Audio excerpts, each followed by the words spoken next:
Hello student, this is second lecture of crop production and management of class 8. Today we discuss about the basic practice of crop production. आज हम बात करने जा रहे हैं कि खेती के दौरान कौन कौन से ऐसे तरीके हम करते हैं, ठीक है, उनके बारे में डिटेल से बात करेंगे। मतलब खेती के दौरान क्या करते हैं पहले, उसके बाद क्या करते हैं या क्या करना चाहिए हमें, इन सभी चीज़ के बारे में बात करते हैं। Let start the first one, the preparation of soil. जब भी हम खेती करते हैं तो सबसे पहली बात ये होती है कि हम मिट्टी की तैयारी करते हैं। मिट्टी की तैयारी दैट मीन्स क्या करते हैं, one of the most important task in agriculture is to turn the soil and loosen it. सबसे पहला काम होता है कि हमें मिट्टी को जोतना पड़ता है ताकि मिट्टी सॉफ्ट और सरंध्र हो जाए, ये जिसके अंदर आसानी से एयर अंदर जा सके। इसलिए हम उसको क्या करते हैं, जोतते हैं और उसके बाद जिसके कारण वो सॉफ्ट और इस प्रकार से मिट्टी हो जाए कि उसके अंदर एयर का एक्सचेंजेशन आसानी से हो सके। The process of loosening and turning of the soil is called tilling और प्लॉटिंग।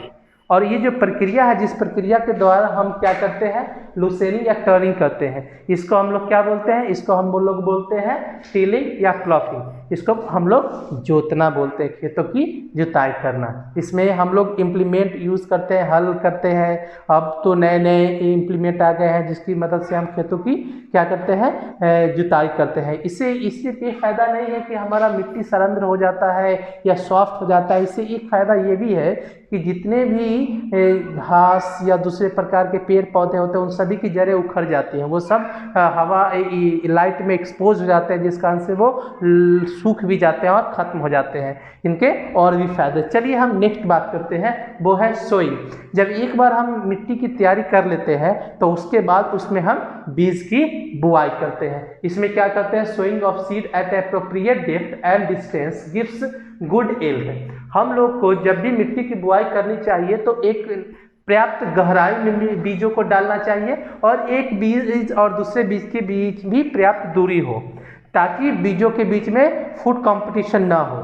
और जब बीज पर्याप्त गहराई के अंदर होगा तो उनका अंकुरण भी क्या होगा, सही होगा। Good variety of seed is soon after selection of healthy seed. हमें बीजों की बुआई करने से पहले बीजों का सही चुनाव करना चाहिए कि कौन सा बीज स्वस्थ है।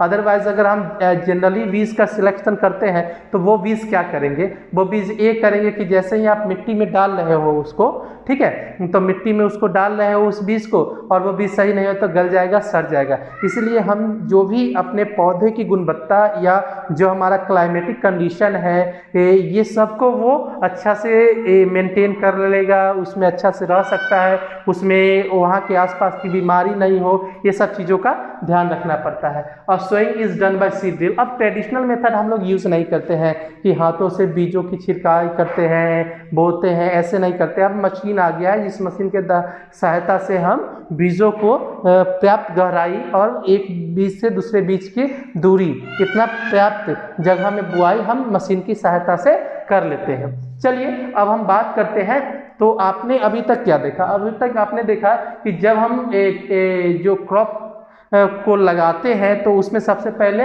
मिट्टी की तैयारी करते हैं, मृदा की तैयारी होती है। सेकेंड वन, बीजों की बुआई करते हैं। जब बीज की बुआई हो जाती है तो तीसरा काम हम लोग क्या करते हैं, तीसरा काम हम लोग करते हैं एडिंग मैन्यूर एंड फर्टिलाइजर। तीसरा काम है कि उसमें मैन्यूर और फर्टिलाइजर हम लोग डालते हैं। अब चूंकि जो भी हम फसल लगाए हैं उस फसल को अच्छी तरीके से डेवलप होने के लिए, अच्छे से ग्रोथ होने के लिए ज़रूरी है कि उनको पर्याप्त पोषक तत्व मिले, इसलिए हमें उसमें मैन्यूर और फर्टिलाइजर डालना पड़ता है ताकि उनका ग्रोथ अच्छा हो, वो डिजीज रेजिस्टेंस बने, उनमें किसी प्रकार की बीमारी ना हो, ठीक है।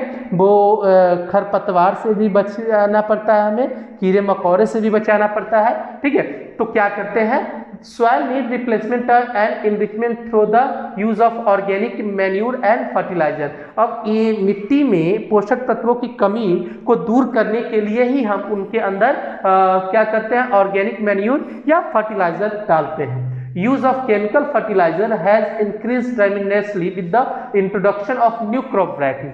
जैसे जैसे नई फसल की किस्में का खोज हो गया है उस तरीके से उनकी पैदावार और अधिक हो, इसके लिए हम फर्टिलाइजर का उपयोग अत्यधिक मात्रा में करने लगे, ठीक है। अब फर्टिलाइजर और ऑर्गेनिक मैन्यूर दो चीज़ें हमारे इस थर्ड स्टेप में आई हैं। तो पहले आगे बढ़ने से पहले हम इन दोनों चीज़ों के बारे में पढ़ते हैं कि फर्टिलाइजर क्या होता है, फिर मैन्यूर क्या होता है। ओके, तो फर्टिलाइजर की बात करते हैं तो inorganic compound containing nutrient such as nitrogen, potassium and phosphorus, they are made in the factories.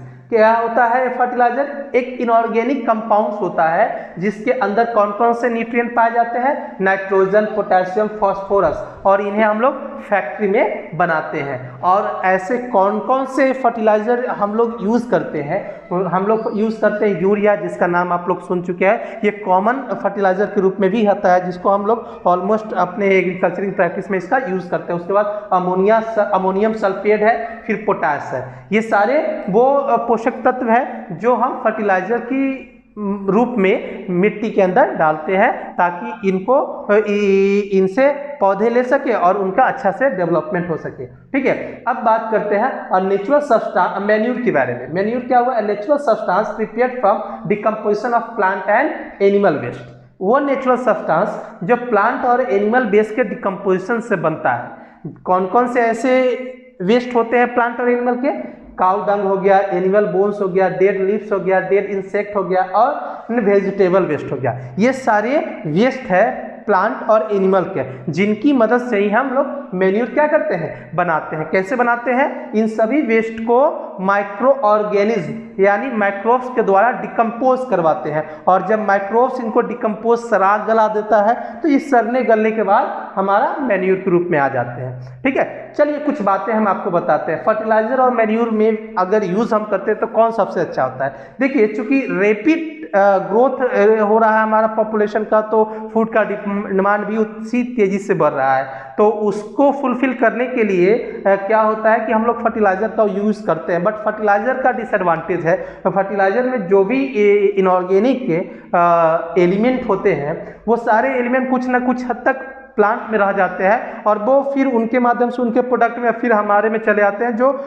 हमें बीमारी और दूसरे कुछ कारण हमारे अंदर गलत कारणों का कारण बनते हैं। ठीक है, तो ये कुछ हद तक एक्सेस फर्टिलाइजर का यूज हमें कम करना चाहिए। हमें ज़्यादा से ज़्यादा हो सके तो मैन्यूर का यूज़ करना चाहिए, क्योंकि इनके यूज़ से न हमारे प्लांट पे और न उनसे मिलने वाले प्रोडक्ट पे कोई बुरा असर पड़ता है, और जब हम उनका यूज़ करते हैं तो न हमारे शरीर पे इसका कोई बुरा परिणाम पड़ता है। ठीक है, दूसरी बात यह है कि मैन्यूर को हम बना भी सकते हैं अपने घरों में। कैसे बना सकते हैं? एक कंक्रीट का वॉल ले सकते हैं, बना सकते हैं, एक गड्ढा बना ले, उसमें कंक्रीट डाल के वो चारों तरफ से घेर ले, उसके बाद इसमें सारे जो वेस्ट है एनिमल और प्लांट के वो डाले, माइक्रोब्स डाले, उसके बाद वो धीरे धीरे डिकम्पोज होंगे। या ऐसे भी कर सकते हैं कि ये सारे वेस्ट को हम मिट्टी के अंदर दबा दें, कुछ समय बाद जब उसको निकालेंगे तो काले कलर के हो जाते हैं, तब हम समझ सकते हैं कि वो सड़ गल के मैन्यूर बन चुके हैं। या इस प्रोसेस के माध्यम से भी सर्टेन वर्म भी होते हैं जिनकी माध्यम से इस सारी वेस्ट को